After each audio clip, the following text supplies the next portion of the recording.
Mayroon pa pala. Magandang araw po. Kape't pandasal na po tayo. Ito po si Cardinal Chito Tagle.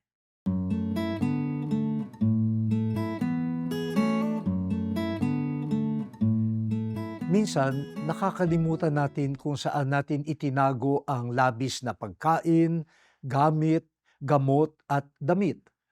Akala mo naubos na, kaya bili ka uli. Tapos makikita mo sa isang sulok o sa ilalim ng lalagyan, mayroon pa pala. Nangyayari rin akala mo kulang ang kaalaman mo sa paksa ng isang examination.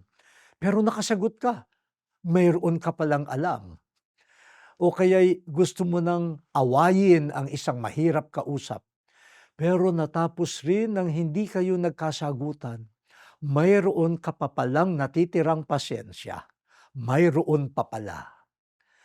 Maraming taong nakakaligtaan, nakakalimutan, itinatago, tinatabunan, sinisiksik sa sulok at sa kalaliman.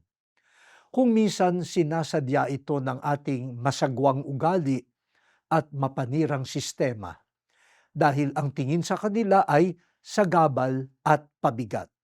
Mas mabuting wala na sila. Pero kinakalabit tayo ng Diyos ngayon. Buksan mo ang iyong mata, tainga, puso at kamay. Mayroon pa pala tayong mga kapwa-tao na dapat tuklasin. Huwag mong sabihing wala na. O Diyos, lagi nawa naming hanapin ang kapwa-taong hindi na pinahahalagahan ng lipunan. Amen.